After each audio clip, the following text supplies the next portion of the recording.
Welcome to Photoshop Advanced. I'm Sherry McKinley. Let's get started.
We will start by opening all of the files that we will need in order to work on this project. Go to the File menu, choose Open.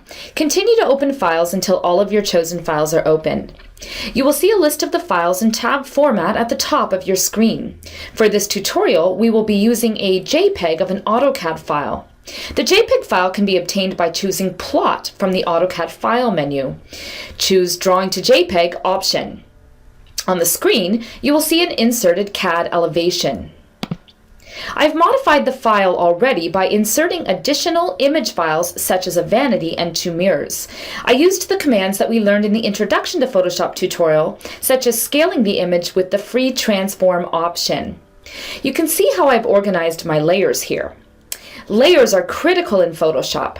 I can turn layers on or off by clicking on the eyeball location to the left of the layer. I'm keeping track of my layers by having them named. And I renamed my layers by double-clicking on the text in this area. Change the opacity of each or any of your images to add to the realism of your rendered elevation.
Change the opacity of each or any of your images to add to the realism of your rendered elevation. Because some items are more intense than others, I'm modifying the opacity level of my television.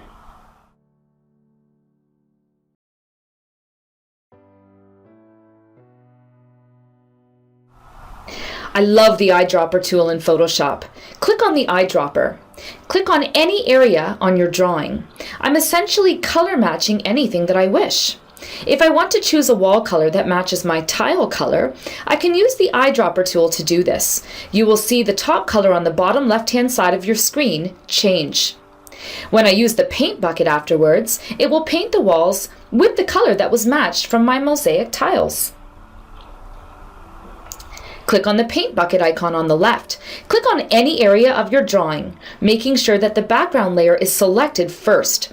Photoshop finds the edges for you and fills these areas with paint.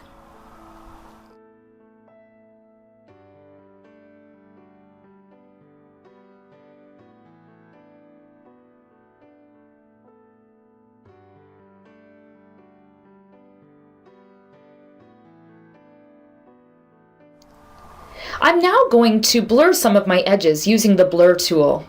To fade the blurred edges under the Edit menu, or by right-clicking in your screen, choose Fade Blur tool. You can soften the effects in this way.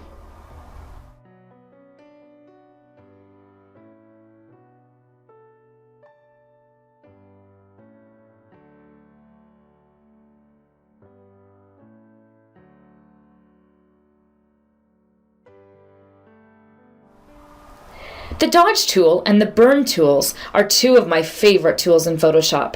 I use these tools to create highlighted areas and shadows on my drawings. The Dodge tool adds highlights, the Burn tool adds shadows.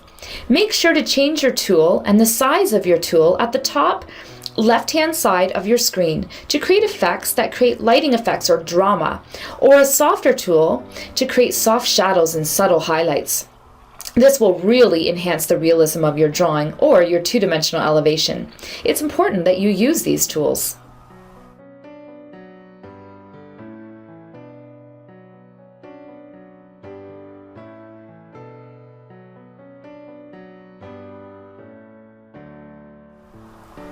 Again, make sure that you have the desired layers selected when you're applying these effects.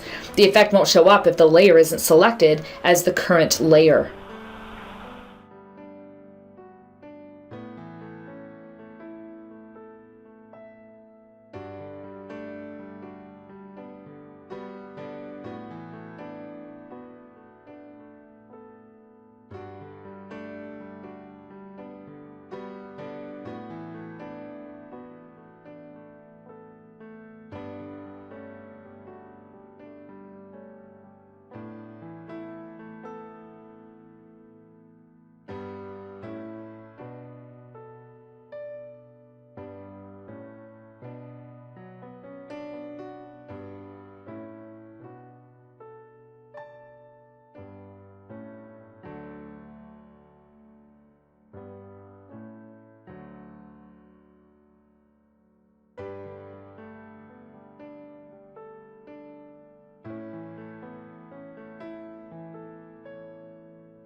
Let's save our file now.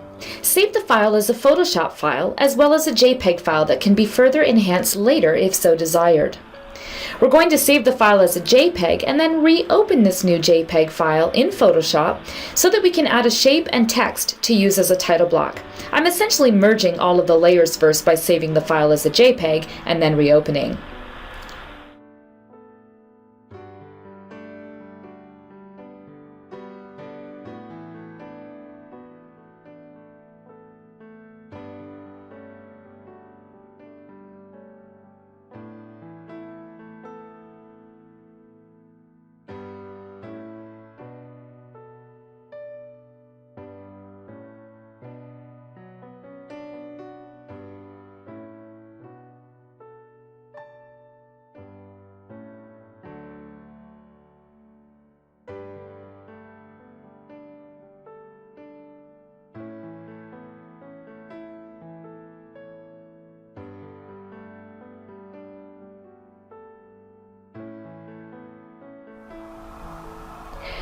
Under the Filter menu, there is a camera effect that I love.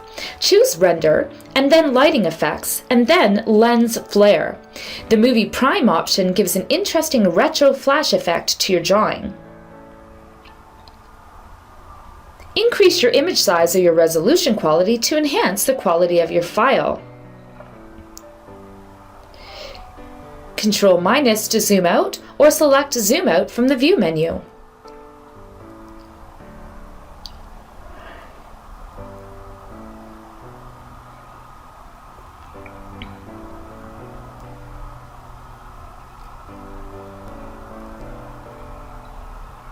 Now, under the Image menu, choose Canvas Size, which will change the background canvas size behind the image.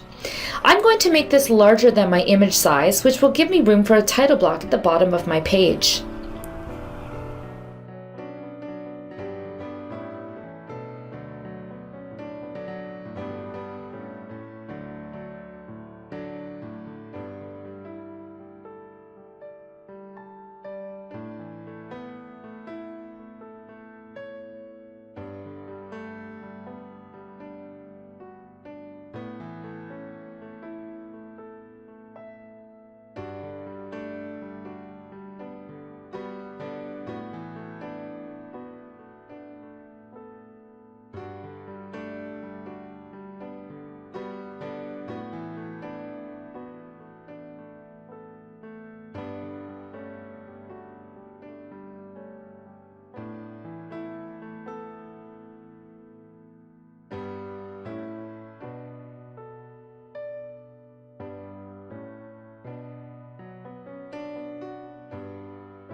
Now, let's add text to our file.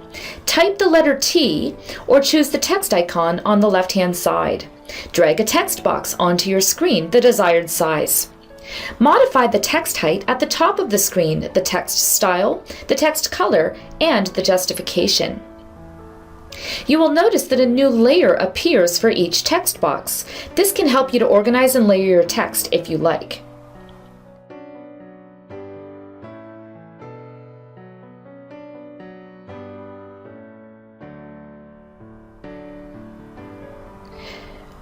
The shape icon or rectangle command is located near the text icon and can be added in the same way as text.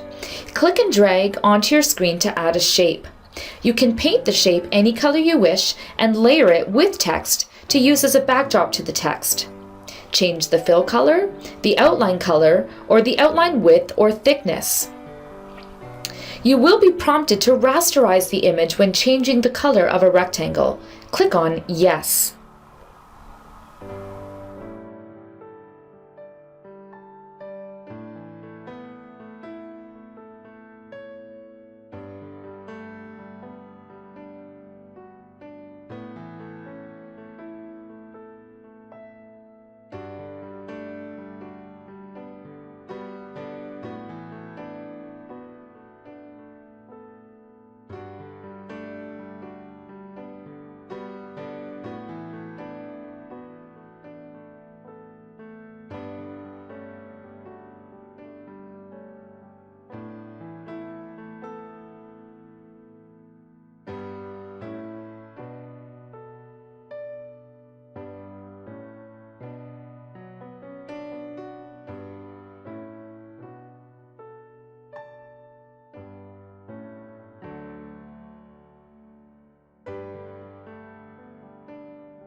Using the Move tool, move the text to its desired location and save the file.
amazing work. I'm Sherry McKinley. Thanks for watching. See you next time.